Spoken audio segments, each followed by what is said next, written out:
Oh, he hits him! I don't believe it! The two championship contenders out at turn one! We're back in London for the Season 9 finale of the ABB FIA Formula E World Championship as the fully electric racing series returns to the location of its original title decider.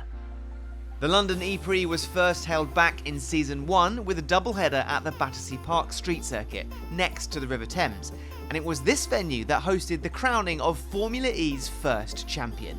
Nelson Piquet Jr. came into the weekend 17 points ahead of fellow countryman Lucas di Grassi in the driver's standings, with Sebastian Buemi a further 6 points behind. Buemi qualified on pole with di Grassi and Piquet in 3rd and 4th respectively, and there was plenty of drama during the weekend between the title rivals. Piquet attacking Lucas di Grassi. Di Grassi covers the inside line. There's going to be a left-hand chicane coming up now. Is Piquet going to get through? They touch. Piquet's off. Di Grassi holds the position. Piquet has to skip across the runoff. Stephen Liu shakes his head, and Jean-Eric Vergne's gone through. Wow. Vergne's getting past as well. He's easy on the outside at turn 13. What a move from Jean-Eric Vergne if he can pull this one off, and he can. He's got the inside line. Piquet has to back out of it. Disaster for the championship leader. So we're on board with him, and he's not quite close enough. So that was an odd decision to move it. Was he looks to the inside coming into the chicane. Di Grassi with a last-minute defensive swerve coming down into the Millennium chicane. What's Piquet going to do? Absolutely with his championship rival Di Grassi. The back end gets out. They almost make contact. They both survive. Incredible racing. Great racing. The defending though, I mean, what can you do in such a tight circuit when they're defending like that? He's about to win his 3rd Formula E race and bring himself right back into the title fight. Buemi crosses the line and wins in London. One more race to go, and he is right in the championship fight. With his pole and race win, Sebastian Buemi leapfrogged di Grassi into 2nd place in the standings, and he was now only 5 points behind Nelson Piquet Jr. With the top 3 drivers now separated by just 13 points, all was to play for in the final race of the season. All 5 lights are on. And we go green in London. A lot of wheel spin for Jerome D'Ambrosio in 2nd place. A very slow start from Alex Fontana. Everyone has just about made it past, but it's Sarrazin who leads into turn 1. Duval in 2nd. In 3rd place is D'Ambrosio as they swing in down into now the tight left-hander at Prince Albert at turn 3. Everyone safely makes it through. Oh, a little tap on the nose there of Sebastian Buemi. Just about gets away with it. Oh, and a spin. Buemi spins. The potential championship leader. Can he get back going again without hitting the wall? Yes, he can, but he's lost a couple of places now. Nelson Piquet is up into 8th place, and as a result, should be in a position to win the championship. We'll get the points calculations to you in a couple of moments. As it stands now, Piquet would win by 1 point. We've got 6 laps to go. Buemi's got the inside line on Senna, nudges Senna, almost mounts Senna, but Senna holds on to the place for the time being, and now Buemi's going to try and attack. Here comes Sarrazin down towards the final turn, but he's hit 0%, so he could be in big trouble in terms of... oh, and it's all kicking off here, and is Senna going to get past?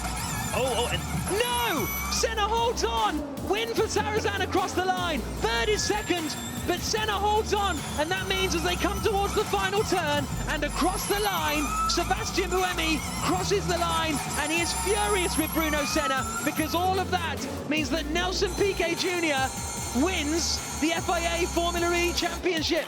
By crossing the line in 7th place, Nelson Piquet Jr. became Formula E's first ever champion, topping off an incredible inaugural season. We return to London in Season 2 for another championship decider, this time between Lucas di Grassi and Sebastian Buemi, with di Grassi leading the way by just a single point. Neither had a strong start to their weekend, as di Grassi could only manage to qualify 10th, with Buemi 2 places behind in 12th. And for the remainder of a very dramatic race, the title challengers attempted to make their way through the field. We go green in London, and it's a lot of wheel spin for Bruno Senna. Looks as though Prost has got a good start. Senna tucks into 2nd position, a lot of darting in the middle of the pack. Turvey in 3rd, Brace doesn't get a good getaway. Daniel Abt is on the inside there as they come in towards the left-hander. Oh, there's Buemi on the inside. Great move. He goes for it into the Millennium chicane, and he gets the job done. That's interesting. It was almost like as a reaction to Buemi, but I'll just keep one between us. And here comes Daniel Abt, and he's going past Sam Bird. Oh, but he's locked up. Goodness me, he almost takes out his teammate. And this was Buemi going past Sam Bird like he wasn't even there. Yeah. and again, that's that lifting and coasting. Here comes Degrassi up the inside of Robin Frains, coming down into the Lake Chicane, and is he going to get through? Yes, Degrassi up into 5th place.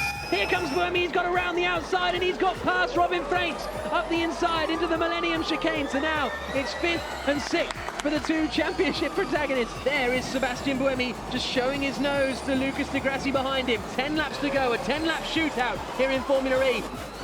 Yes, he goes for it. Degrassi up the inside and they hit each other, and that almost spins him around. Here comes Buemi. Buemi's got the overlap, and Degrassi says, no way, you're coming through there, son. Oh, his wing's broken. Degrassi's front wing is broken. Let's have a look at how badly, well, it's hanging over onto the wheels. If that gets caught in the steering mechanism, it is all over for him. The wing's gone. There. The wing's gone for Lucas Degrassi. That pod has disappeared. So, or no, is it lodged under the front? Oh, there it goes. There it goes now. Here comes Bird up the inside. Sam Bird is through. And victory for Renault in Battersea. But who's going to come across the line in terms of the championship leaders? It is just going to be Lucas Degrassi to hold on to 4th place across the line. On the exit of the final corner, on the final lap, Sam Bird's Virgin car had energy woes, allowing Buemi to claim 5th position behind Degrassi, with the gap between the pair now up to 3 points heading into the final race of the season. That 3-point gap was quickly eliminated in qualifying the next day though, as Buemi took pole position in round 10 and with it the 3 extra championship points. What happened next will go down in Formula E history forever. It's the championship decider in the second round of FIA Formula E. We go green in London. It's a very good start from Degrassi. Is he going to be able to pull alongside and try and attack Nico Prost on the run down to turn 1? He's not quite able to do so. Tucks in behind Nico Prost. How aggressive is he going to be? Coming down into turn 3, into the left-hander. He goes side by side. Oh, he hits him! I don't believe it! The two championship contenders out at turn 1. And that means Degrassi would win the championship on countback. Can you believe it's happened immediately? The pair collided on the first lap, and after making their way back to the pits to change into their spare cars, the winner of the Season 2 championship would come down to which of the two drivers could set the fastest lap in the race. So at the moment, 0.05 of a second are separating the two drivers. And is Degrassi going to get out for one more run? Doubtful. Here we go. What's this lap going to be? Across the line comes Sebastian Buemi. Is it going to be even faster? 24.582 to beat? Yes, 24.150. Great lap. And that's it. It's over. Degrassi, get out of the car. With a fastest time of a 1:24.150, Sebastian Buemi claimed the extra 2 points and with it, the Season 2 Drivers' Championship. Talk about a close finish.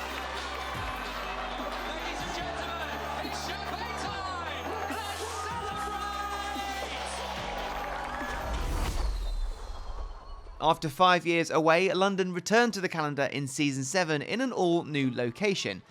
Held both in and outside of the XL London, the first inside-outside circuit of its kind in single-seater World Championship motorsport, combining both the interior of the XL and the streets around the venue.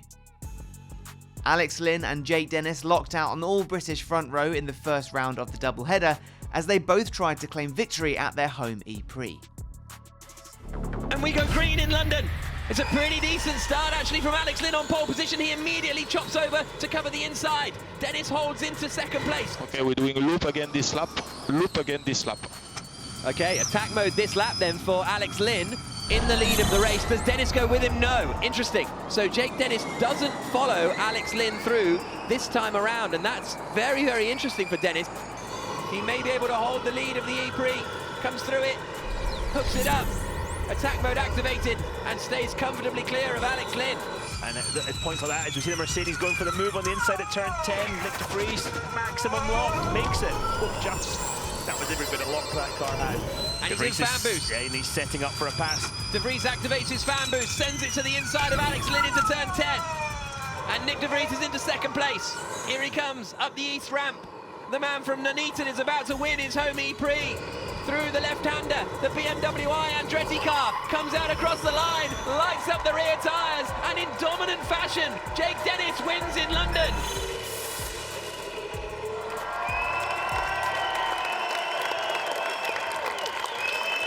Jake Dennis came out on top in round 12, but Alex Lynn qualified third in round 13, giving himself another great opportunity to claim his first Formula E victory.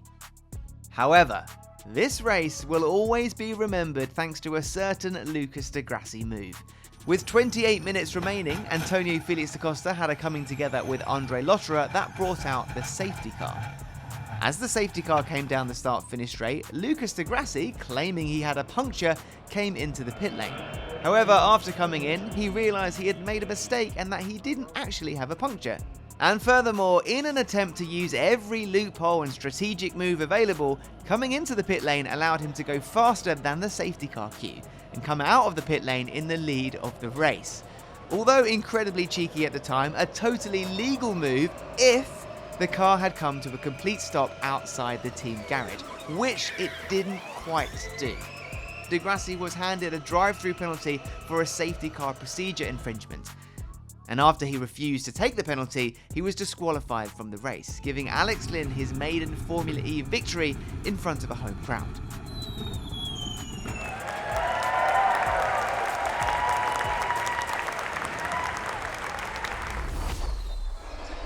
Round 13 in Season 8 saw a second British pole sitter as current Season 9 Championship leader Jake Dennis secured pole position in the first of the two races in London. He led off the line, barely looking back to see the drama taking place behind him. All 5 lights are on, and we go green in London. So very quick lights out, and it's a very good start from Van Dorn, but Dennis comes across, covers the inside. Nick de Vries in the other Mercedes backs out of it as they turn into the left-hander at the first corner. Dennis holds the lead, Mercedes second and third, side by side further back, and there's an accident. Sam Bird is involved, he's got a bit of damage, and it's with Mortara. Eduardo Mortara, second in the championship, has got no front wing, and Sam Bird, for the third race in London in a row, looks to be out on the opening lap in the Jaguar. Mortara's got big front left damage, he crunches over his own front wheel cover and manages to keep going. And the two Diesta cheaters fighting, and that's Vern and Da Costa going wheel to wheel, and Da Costa is getting ahead of Vern. They're still together, and Da Costa is in 10th place, Vern in 11th. Hey, here comes Sergio Sene Camera up the inside of De Vries into turn 1. He forces his way through. What a phenomenal pass! Sene Camera on the attack, gets ahead of Nick de Vries.